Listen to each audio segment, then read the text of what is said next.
ashabihi wa tabi'ina lahum bi ihsanin ila yaumiddin wa sallama tasliman katsiran amma ba'd. Alhamdulillah, kita bersyukur kepada Allah Subhanahu wa taala yang telah memberikan kemudahan kepada kita semuanya pada pagi hari yang cerah ini biidznillah. Setelah menunaikan sholat subuh secara berjamaah, kita lanjutkan insyaallah duduk bersama mempelajari sebagian dari ayat-ayat Allah Azza wa Jalla yang Allah turunkan kepada Nabi kita Muhammad sallallahu alaihi wasallam. Masih kita membahas surat-surat yang pendek yang termasuk Qisarul Al-Mufassal, surat-surat yang pendek dari Al-Mufassal. Dan insyaallah pada kesempatan kali ini, setelah pada pertemuan yang sebelumnya kita mempelajari bersama tentang surat Al-Fil, maka insyaallah hari ini kita lanjutkan dengan mempelajari surat Al-Humazah.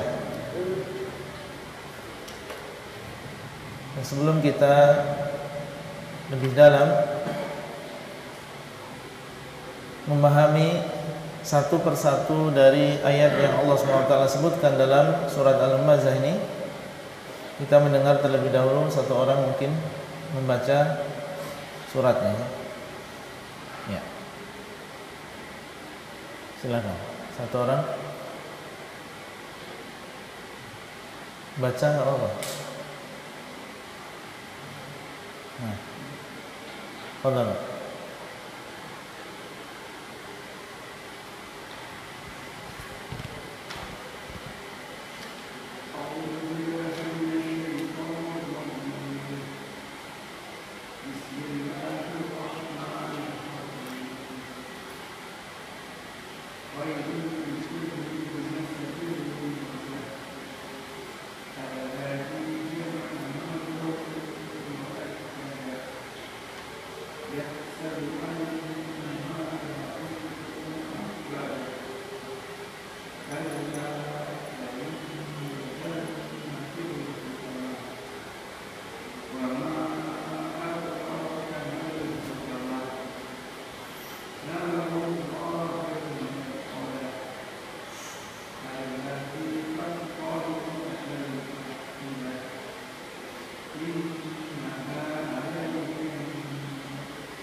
Barakallahu fikum. Para hadirin yang dimuliakan oleh Allah Azza wa Jalla, surat Al-Humazah terdiri dari 9 ayat. Dan surat ini termasuk surat Makkiyah yang diturunkan sebelum hijrahnya Rasulullah sallallahu alaihi wasallam.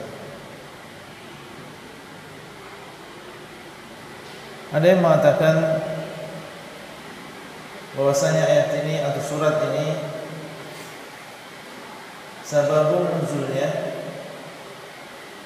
adalah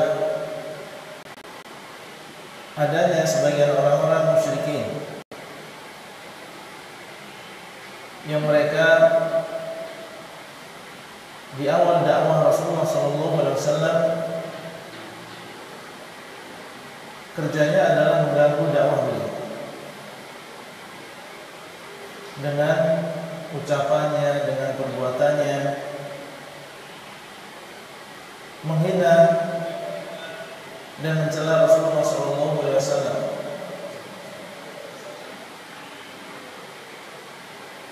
Dengan lisannya mereka menghina Rasulullah SAW, dituduh dengan tuduhan-tuduhan yang dusta, dikatakan tukang sihir, dikatakan pendusta, dikatakan tukang syair, menghinakan Rasulullah SAW dengan lisan-lisan mereka. Dan terkadang mereka pun juga menghina Nabi SAW dengan perbuatannya, dengan isyarat tangan atau dengan isyarat mata. Innal ladzina ajramu kanu minal ladzina amanu yadhakun wa idza marru bihim yataghamazun. Orang-orang yang kafir dahulu mentertawai orang-orang yang beriman. Apabila mereka lewat, yaitu orang-orang yang beriman itu lewat, maka orang-orang kafir tersebut yataghamazun, menghina orang-orang yang beriman dengan mengerdipkan mata mereka, yaitu mengisyaratkan dengan mata mereka satu dengan yang lain, ingin menghinakan orang-orang yang beriman. Berkata Muqatil, nazalat fil Walid ibn al-Mughirah, kana yaqtabu an-nabiy sallallahu alaihi wasallam min waraihi wa yat'anu fihi fi wajhihi. Surat ini, kata beliau, turun pada kisahnya Al-Walid ibn al-Mughirah, salah seorang musyrikin. Dahulu dia menghibai Nabi SAW di belakangnya. Jadi kalau pas tidak di depan Nabi SAW, ghibah, menyebutkan kejelekan-kejelekan Rasulullah SAW. Kalau pas berada di depan beliau, menghina. Jadi baik di depan Nabi SAW ataupun di belakang Nabi SAW, isinya adalah penghinaan terhadap Rasulullah SAW. Berkata Muhammad bin Ishaq, ma zilna nasma'u anna hadhihi surata nazalat fi Umayyah ibni Khalafin. Masih kami mendengar bahwa surat ini turun pada Umayyah bin Khalaf. Ini juga salah seorang musyrikin yang dikenal permusuhannya terhadap Nabi SAW dan juga dakwah beliau. Atha dan juga Al-Kalbi mengatakan nazalat fi hadhihi suratu fil Akhnas ibni Shuraiq, kana yalmizun nas wa yaqtabuhum wa bi khassah Rasulullah SAW. Surat ini turun pada diri Akhnas bin Shuraiq. Dahulu dia merendahkan manusia dan menghibai mereka, khususnya Rasulullah SAW. Nah, ini dari sini kita mengetahui sebab turunnya surat ini, yang dengannya insya Allah kita lebih memahami surat ini. Kenapa Allah mengatakan wailul likulli humazatil lumazah? Sungguh celaka orang yang senang mencela. Kalau kita tahu sebab turunnya ayat ini, oh iya, karena di sana ada orang-orang musyrikin yang memang dahulu mencela dan menghina Rasulullah SAW. Tadi dikatakan Akhnas bin Shuraiq, Umayyah bin Khalaf, Walid bin al-Mughirah, mana yang benar? Sebagian mengatakan mungkin saja surat ini turun untuk mereka semuanya, karena kasusnya sama, yaitu mereka semuanya menghina dan juga mencela Rasulullah SAW.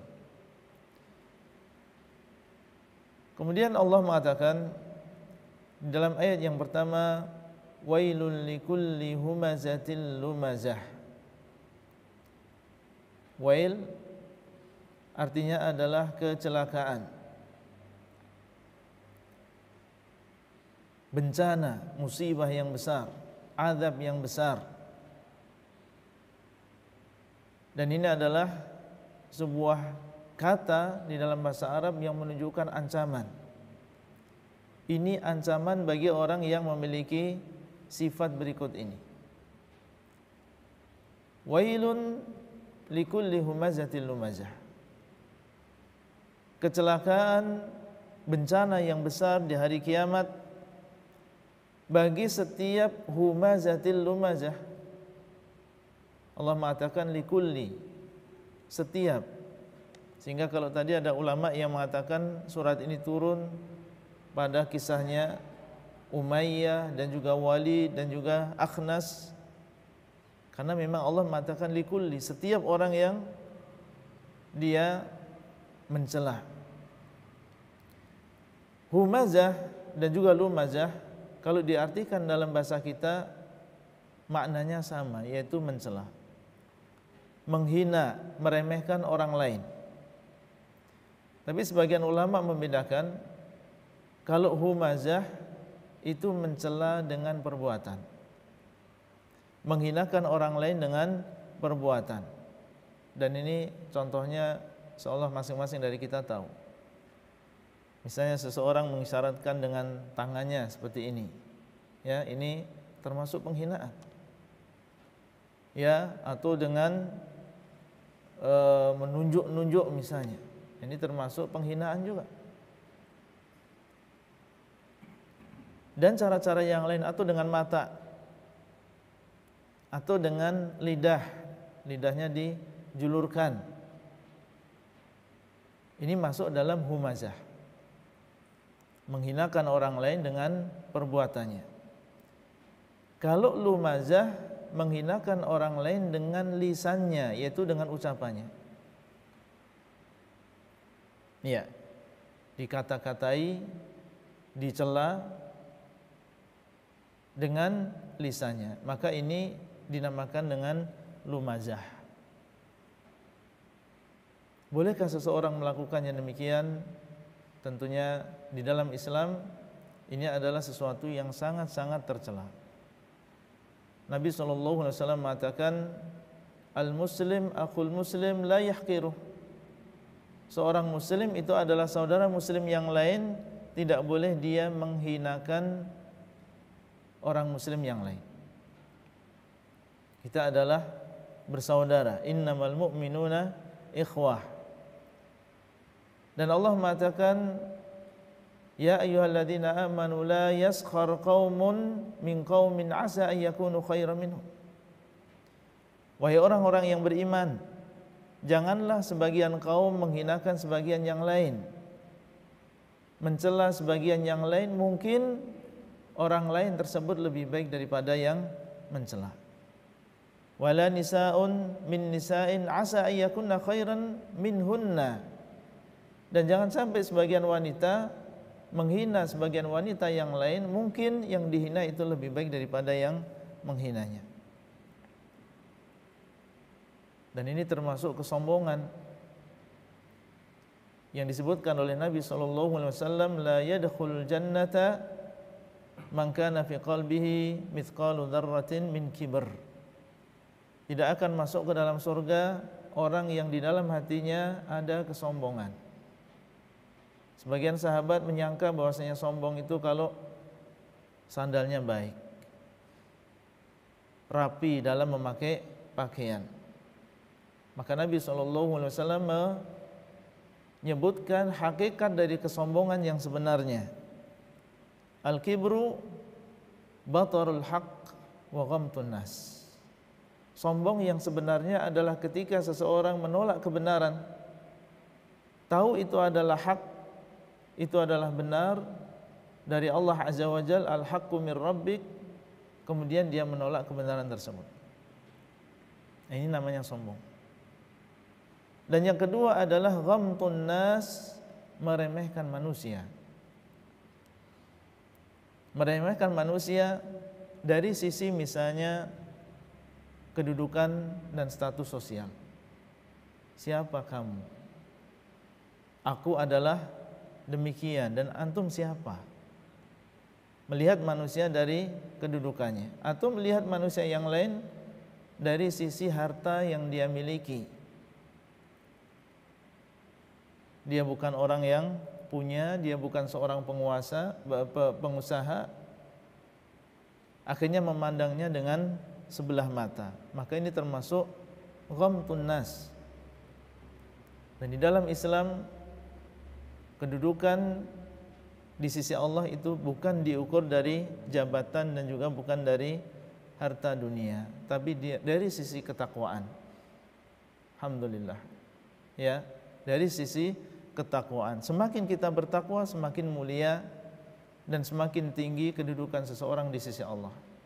Allah mengatakan, "Inna akramakum 'indallahi atqakum." Orang yang paling mulia di sisi Allah di antara kalian adalah orang yang paling bertakwa di antara kalian.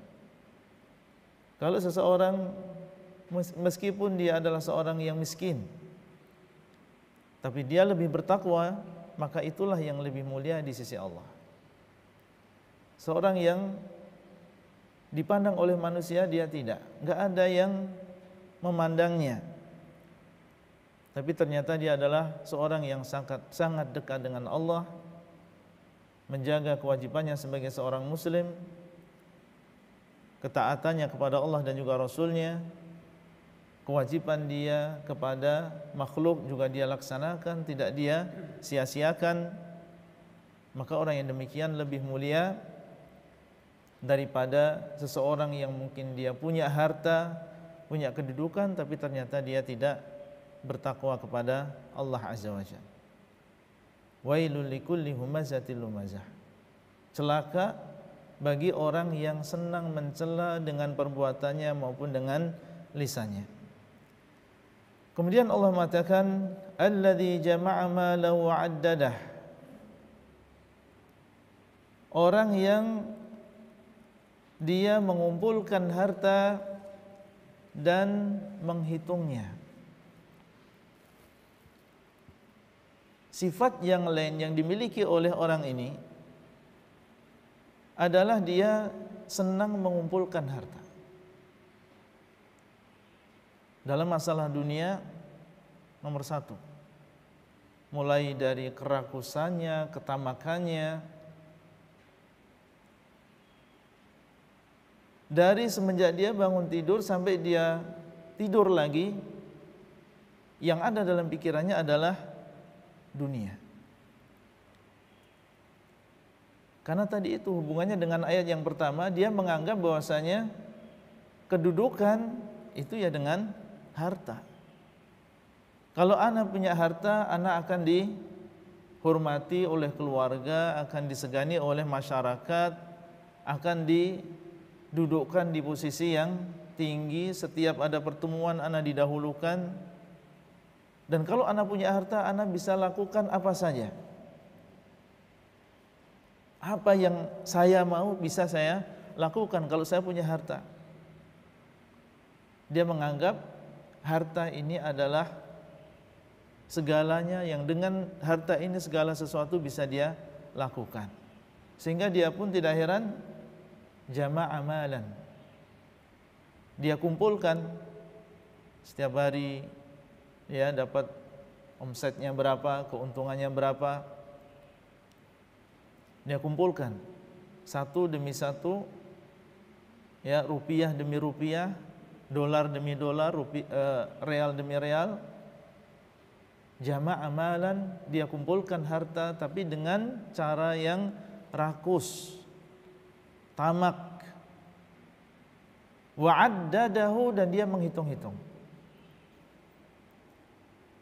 Karena memang dia tujuan utamanya, prinsipnya demikian. Akhirnya setiap kali dia dapatkan, dia hitung lagi.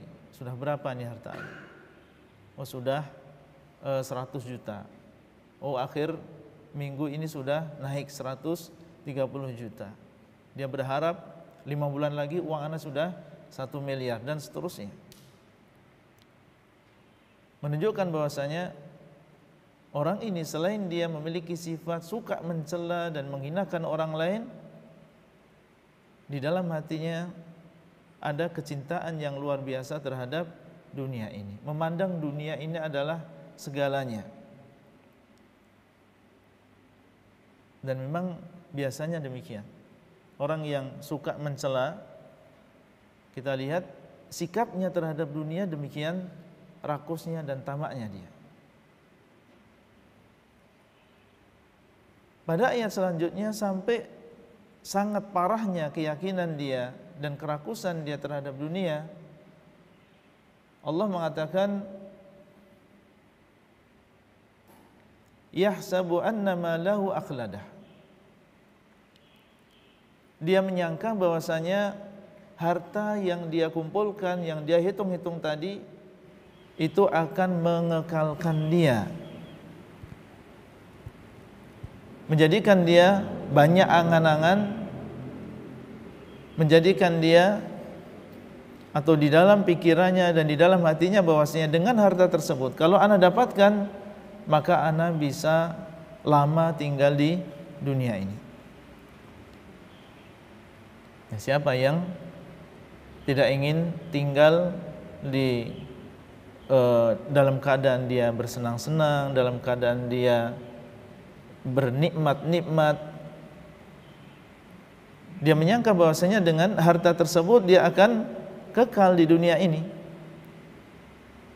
Padahal yang namanya kematian itu adalah sunnatullah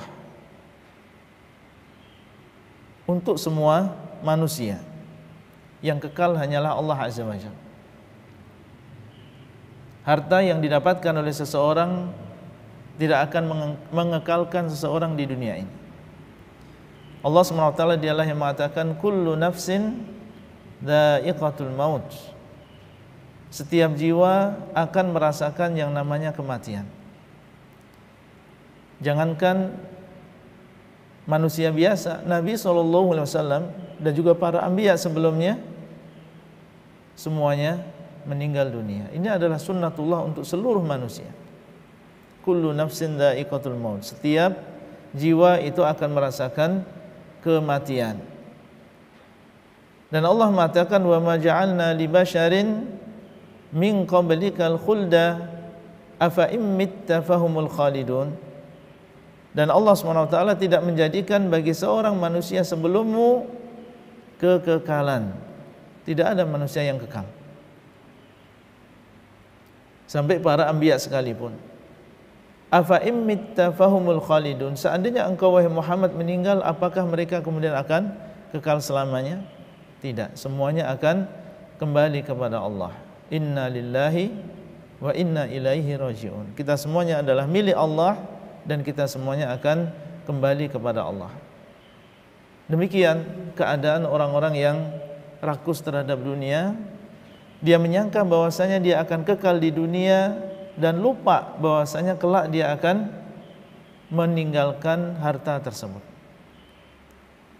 Harta tersebut akan dia tinggalkan dan akan diwarisi oleh ahlu warisnya. Kemana yang memiliki harta?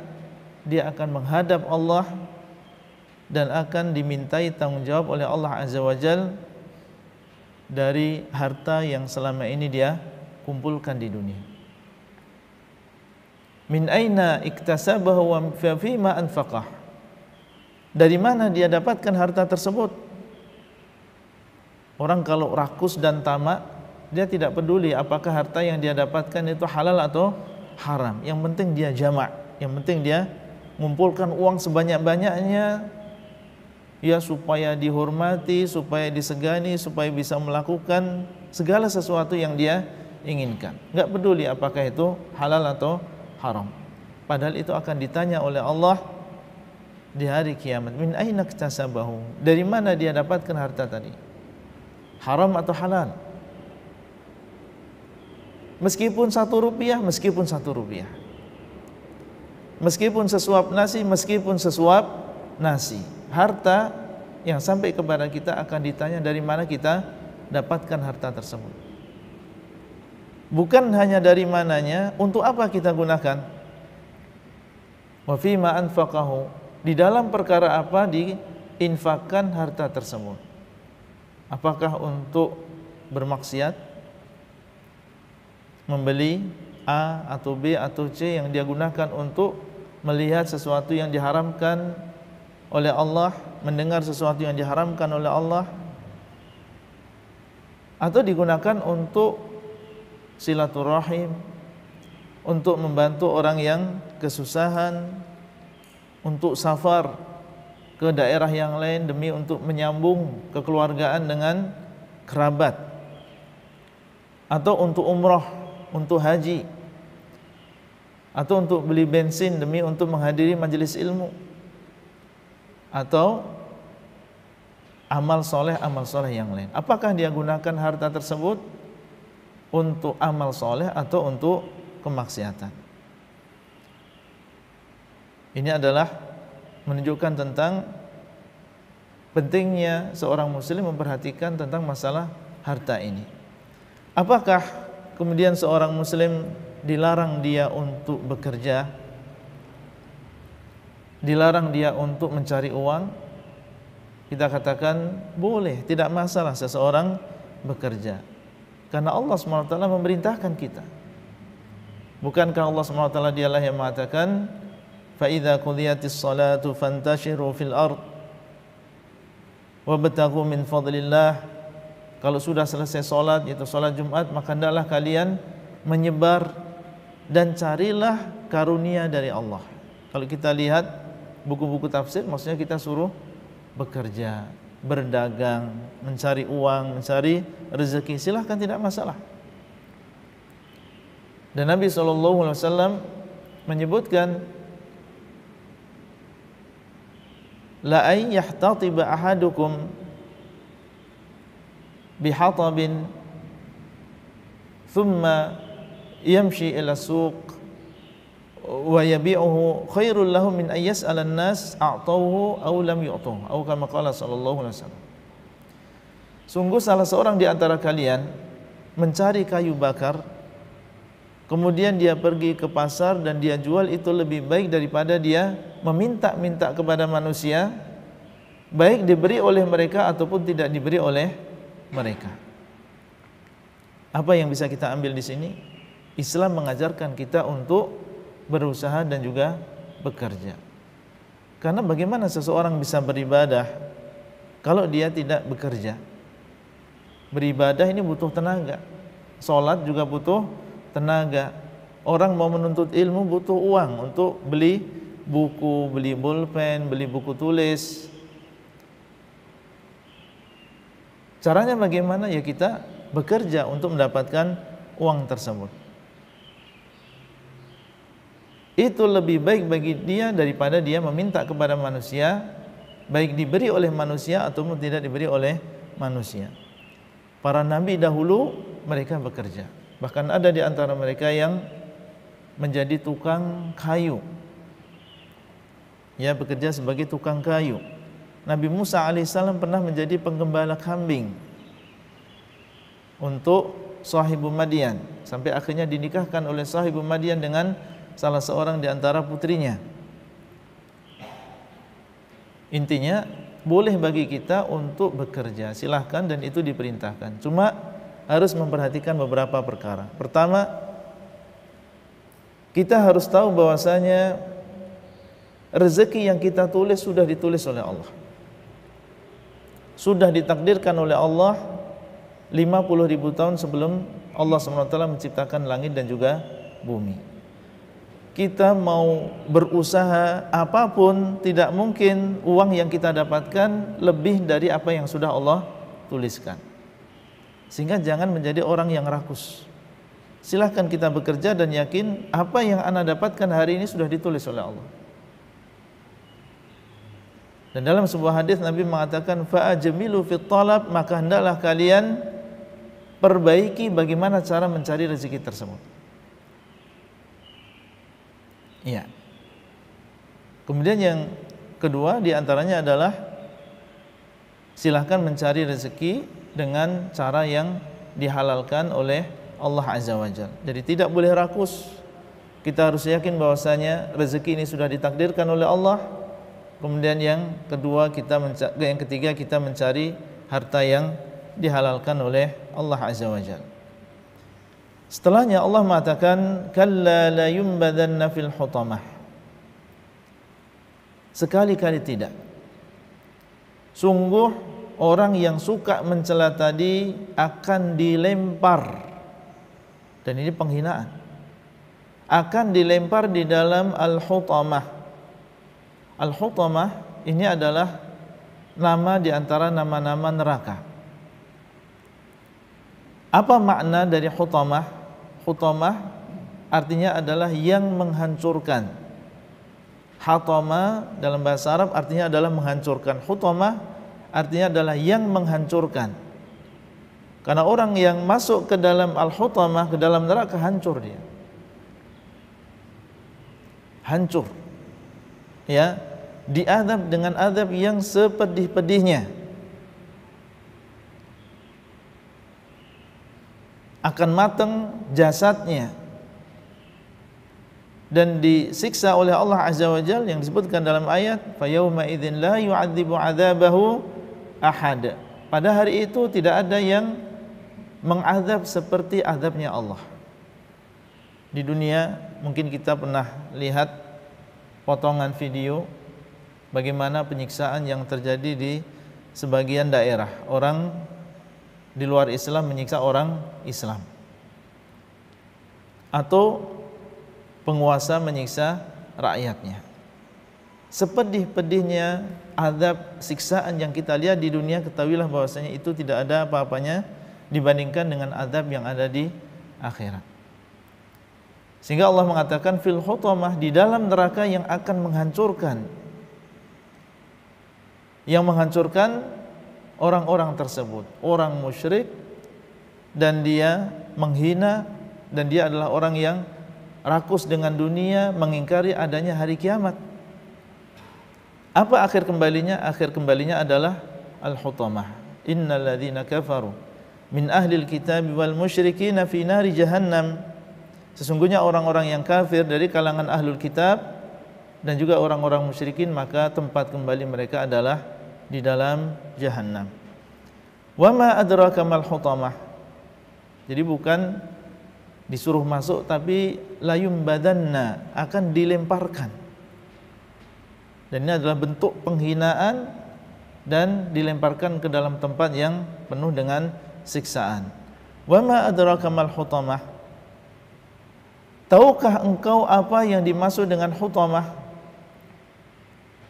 Tahukah engkau apa yang dimaksud dengan hutamah? Kalimat seperti ini digunakan oleh orang Arab untuk menunjukkan apa yang akan disampaikan ini adalah perkara yang besar, perkara yang dahsyat. Tahukah kamu apa yang dimaksud dengan hutamah? Narullahil muqadah. Al-hutamah adalah neraka Allah yang dinyalakan, apinya Allah yang dinyalakan. Apinya Allah maksudnya adalah Allah yang menciptakan dan disandarkan api ini kepada Allah. Dan api di dunia juga apinya Allah. Tapi kenapa di sini disandarkan kepada Allah? Untuk menunjukkan bahwasanya api tersebut adalah api yang benar-benar dahsyat. Disebutkan dalam hadis bahwasanya api yang ada di dunia ini, dan dunia bukan hanya bumi saja ya, termasuk yang ada di langit itu termasuk alam semesta, termasuk dunia juga. Itu hanya 1/70 dari api yang ada di dalam neraka. Jadi kalau kita atau manusia menemukan api yang paling panas di dunia ini, ketahuilah itu hanya 1/70 saja dari api yang ada di dalam neraka.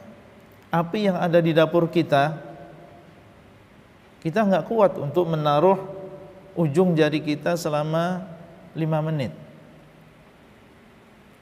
Jangankan 5 menit, 3 menit saja kita tidak mampu. Jangankan 3 menit, 1 menit atau kurang kita nggak kuat membiarkan ujung jari kita ini terkena api, dan kita melihat sendiri bagaimana terbakar. Nggak ada di antara kita yang mampu yang demikian.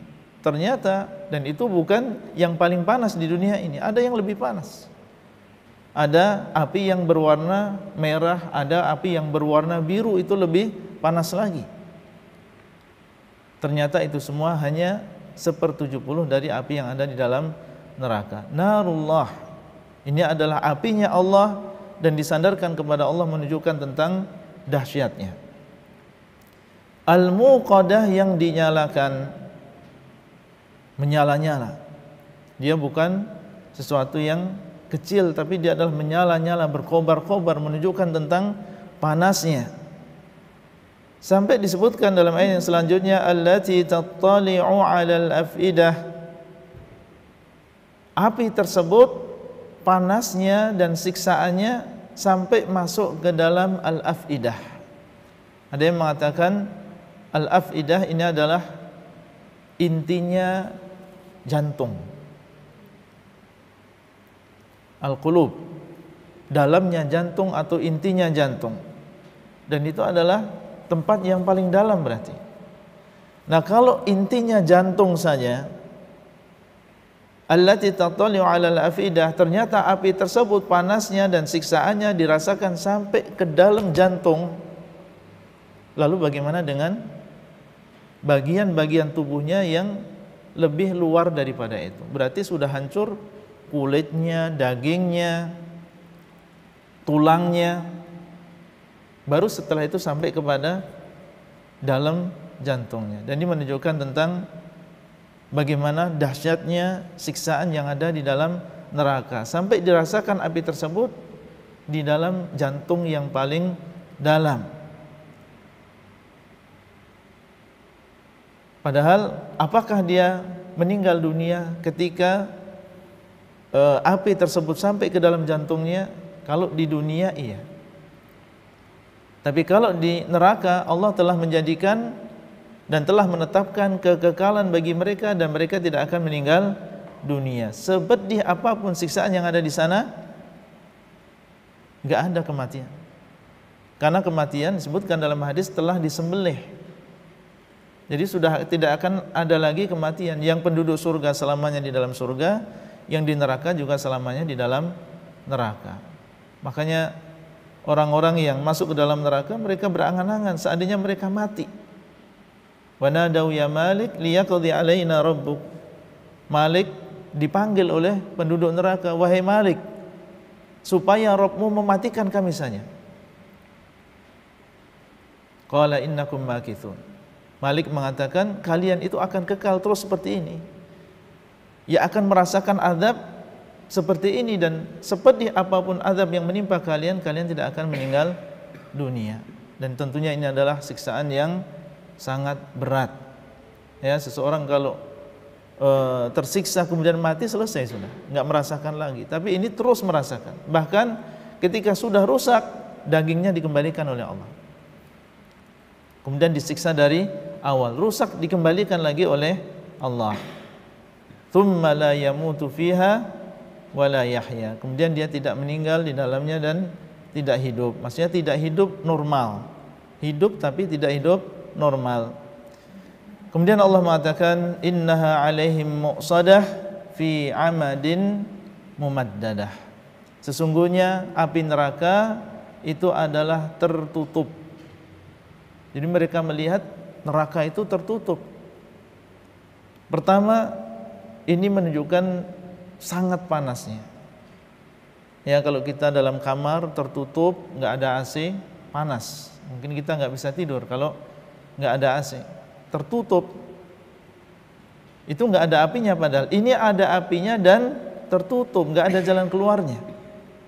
Tentunya lebih panas lagi keadaannya. Dan mereka melihat tertutup supaya tidak ada keinginan di dalam diri mereka untuk harapan untuk bisa keluar. Semuanya sudah tertutup. Dan ini tentunya adalah ya perasaan tersiksa tersendiri ketika dia melihat sudah nggak ada harapan. Semuanya sudah tertutup, tidak ada celah untuk keluar. Fi amadim mumaddadah, di dalam tiang-tiang yang dipasang. Ada yang mengatakan di neraka itu akan ada tiang-tiang besar untuk menutup pintu-pintu tadi. Ya, sehingga penduduk neraka melihat tiang-tiang yang besar tadi yang menutup pintu dan tidak ada harapan bagi mereka untuk keluar dari neraka tersebut, karena melihat tiang-tiang yang begitu besar yang menutup pintu. Sebagaimana mungkin orang dulu ya mereka kalau punya pintu ada ada kayunya kadang untuk supaya kuat, nggak ada orang yang bisa masuk. Barakallahu fikum, itu adalah penjelasan secara singkat dan tafsir secara singkat terkait dengan surat Al-Humazah. Dan di antara faedah yang bisa kita ambil dari beberapa ayat ini, yang pertama adalah tercelanya dan jeleknya orang yang suka mencela orang lain. Kalau dia adalah seorang yang musyrik dan mencela orang yang beriman, maka seperti dalam ayat, tempat kembalinya adalah neraka. Tapi kalau dia adalah seorang muslim, tapi dia punya sifat seperti ini, tentunya azabnya tidak sama dengan orang-orang musyrikin, tidak sama antara orang yang beriman dengan orang yang tidak beriman. Dia terancam karena dia suka mencela orang lain. Tapi seandainya dia masuk di dalam neraka karena sebab dia suka mencela tadi, selama dia adalah seorang muslim, tentunya nanti akan dikeluarkan oleh Allah dari neraka dan dimasukkan ke dalam surga. Beda ya antara orang musyrik yang suka mencela dengan orang Islam yang suka mencela. Seorang muslim dengan keislamannya, maka dia punya modal untuk masuk ke dalam surganya Allah, meskipun dia terancam dengan azab karena sebab dia suka mencela orang lain. Kemudian juga tercelanya orang yang rakus dan tamak terhadap dunia, dan juga betapa dahsyatnya azab yang ada di dalam neraka. Yang ini tentunya menjadikan kita semuanya takut untuk berbuat maksiat kepada Allah secara umum, dan menjadikan kita lebih semangat lagi untuk melaksanakan berbagai kewajiban dan juga amal soleh yang lain. Jazakumullah khairan atas perhatian antum semuanya, dan kita ucapkan terima kasih dan jazakumullah khairan kepada pengurus dan juga DKM Masjid tentunya yang telah memberikan kesempatan, waktu dan juga tempat untuk terlaksananya kajian pada pagi hari ini. Demikian, sallallahu ala nabiyina Muhammadin wa ala alihi wa sahbihi ajmain. Wassalamualaikum warahmatullahi wabarakatuh.